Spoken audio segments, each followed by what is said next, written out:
Our merry mutants are back in the Savage Land. It's the 62nd episode of Tommy Reads X-Men. Let's roll that intro. Tommy Reads X-Men. Tommy Reads X-Men. It's cool. What's going on? It's your boy back at you again with another Tommy Reads X-Men. Today, we're looking at X-Men number 62, written in November 1969 by Roy Thomas with art by Neil Adams. This one's called Strangers in a Savage Land. If you hadn't got that before when I said they're in the Savage Land before I rolled the intro. But, the issue kicks off with a weird, dream sequence. Okay, so Angel, from the previous Tommy Reads X-Men, go check that out. The X-Men were battling Sauron, and Angel got hurt, so he was kind of unconscious. He got kind of hypnotized by him. So he's having a dream of all these Saurons attacking him. And then he wakes up like, ah! He's there in the X-Mansion with Havoc and Polaris. We're not really calling them that yet still. So he's there with Alex and Lorna, and he's like, we're the X-Men. Oh, by the way, Dr. Lykos, which was the name of the guy who's Sauron, is Sauron. As if he didn't tell you that right now, I'd give you spoilers. I jumped the gun. I don't know why I did that. He's like, Dr. Lykos is Sauron.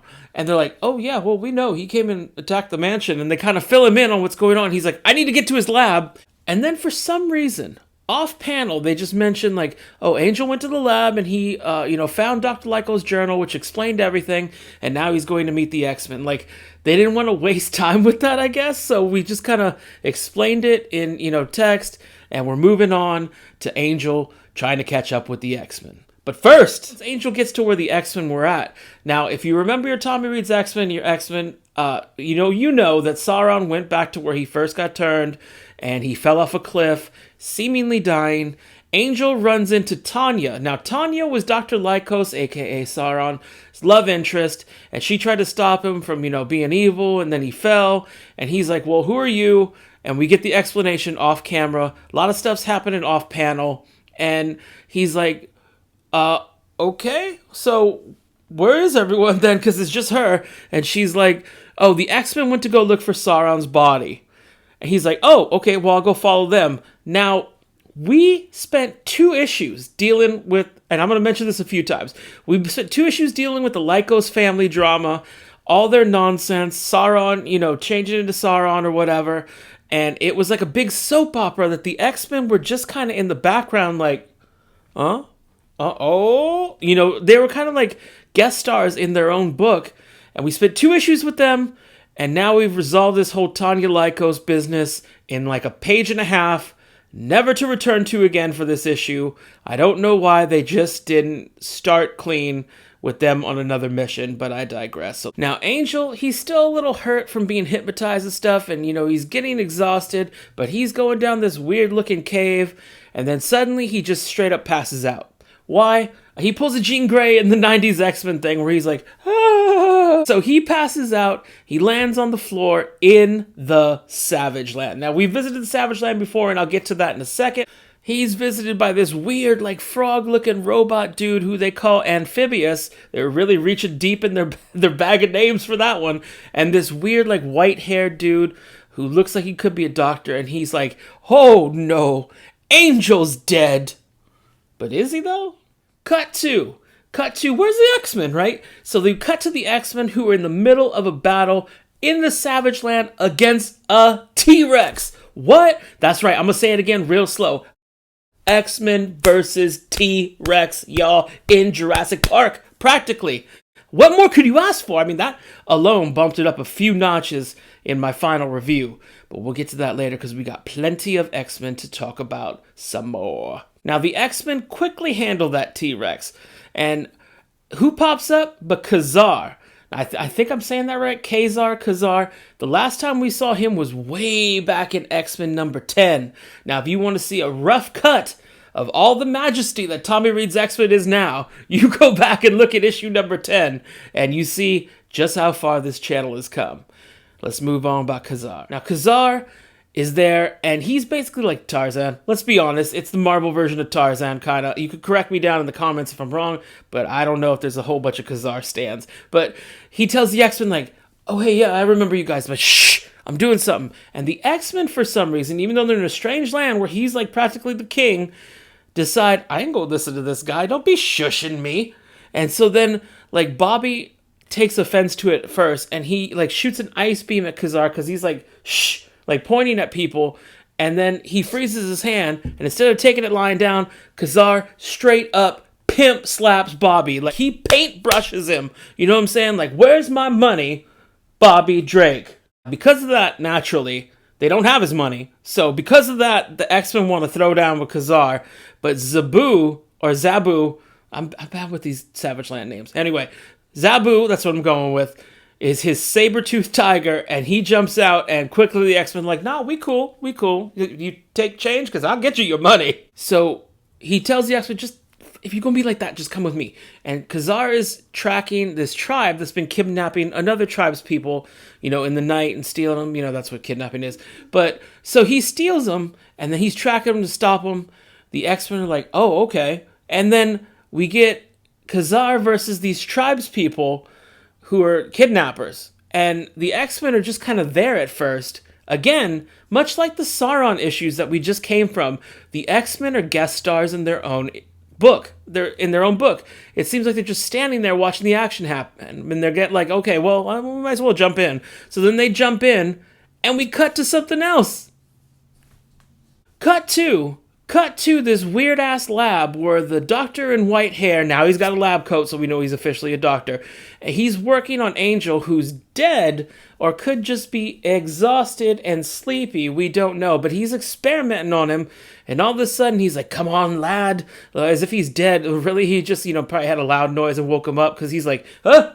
And so he's awake, and then Angel's like, oh, well, thanks, man, so what's the haps, paps? And then this doctor proceeds to explain his whole situation to him, and that he's helping these tribes people, the one that are kidnapping the other people. He's helping these people, and he's giving them like robot parts to enhance their strength and stuff. Cut to, and I'm abruptly cutting that. I edited it like that on purpose, y'all, because it was an abrupt cut in the comics. We cut to Kazar and the remaining X-Men. Now, of course, it's Cyclops, Jean, Iceman, and Beast. And they're all like, oh, he's like, oh, thanks for helping me in that battle, which we didn't see. It was like off panel, and like a bunch of stuff's been happening in this issue. He's like, Neil Adams was like, I'm dope, but I ain't drawing that, okay? I ain't got all day. So they're like, thanks, and they're like, he's like, well, you can go now and, do whatever you want to do. And they're like, nah, you know what? We in this now, right? We ain't doing nothing today. And what happened to Sauron's body? What happened to Sauron's body when they went looking for it? And like, spoiler, we never find out. At least not in this issue. Cut to, back to the lab, where this friggin' doctor is still monologuing to Angel. He's saying, now he's a doctor, he's got white, wavy hair and stuff. All my old school X-Men fans know what the reveal is going to be, because I figured it out pretty quick. I was like, that looks like, but it was probably a sweet reveal then. I'll get to that later. I'm jumping ahead. Dude's monologuing is my point, and he's saying how he's recruiting all the mutants in the Savage Land. Yes, Angel, there are mutants other than New York, and he's getting them all together to form some kind of team. And Angel's like, oh, wow, you're just like, Papa Chuck, Professor X with better hair and legs. Now, he wants Angel to join his cause, and Angel's like, oh, I mean, you did kind of bring me back to life, even though I wasn't really dead. I just needed, a power nap. But he's like, oh, and then he's like, you and the other X-Men. He's like, I wonder why this dude knows the X-Men. Like, y'all ain't in the papers every other week. I mean, you just fought a flying pterodactyl above New York City. That has to make international news, am I right? Now, Angel says, all right, I'll go talk to the other X-Men and see what's what, and, I'll get back to you and stuff. Now, he takes off like a dummy, and the mutants who are there with the doctor are like, yo, how come he didn't recognize you, man? And then he's like, oh, well, he ain't never seen me out of costume. And then he reveals his dope-ass helmet. That's right, the doctor in white hair is Magneto! That's right, y'all. Mags is back. Big reveal at the end. If I'm a teenager or a full-on ass adult in 1969, November, I got my nickel's worth. I don't know if it was worth it. They were charging a nickel, probably like a dime or something. I got my dime's worth, and I'm going, oh! Magneto's back. Angel's a dummy, because he's like, oh, he never seen me out of costume. But you seen his face, right? I mean, come on. Anyway, end of issue.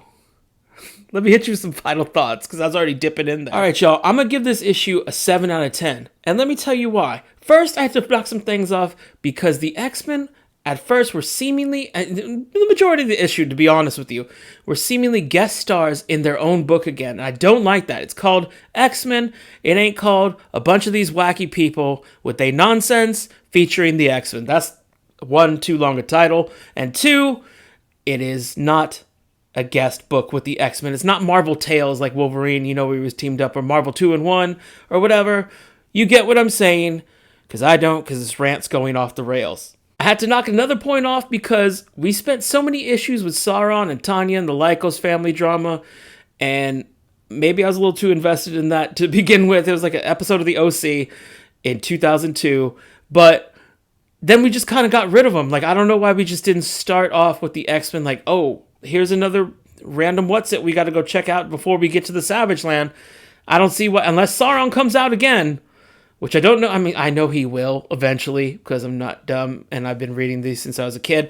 But, you know, he didn't come out this issue, and then we just got rid of a story that was annoying. So the good things are, it had some pretty decent action, even though we didn't see all the action. You know, a lot of stuff was off panel. Man, am I marking this down as I'm talking it through? It's like, okay, 6.5 out of 10 now we're going, because Magneto's back, and I love me some Magneto. He's a dope-ass character, and anytime he's back, it was been a sweet reveal if I hadn't seen it coming, you know, but if I was reading, like I said, back then, I would have been super happy with it. I couldn't wait till next month, and I can't wait to read the next issue, which is what we'll do in the next issue of Tommy Reads X-Men. And if you like what you see, or are mildly entertained, please hit that subscribe button. If you can, drop me a like as well. And do me a favor, help spread the word about the Tommy Love Stuff channel, YouTube's best kept secret. Got a lot of great stuff on this channel. If you're into food reviews, comics, pop culture, we even talk a little wrestling on here. Check the playlist to see what other videos we got, and we'll be back with another video soon. Till then, later. I got my dime's worth, and I'm going like, oh! And I'm going, oh!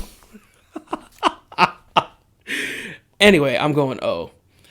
Take change, because I'll get you your money. 5, 4, 3, 2, 1. This must sound like complete nonsense. Which it does. None of it coordinates. Got me new glasses.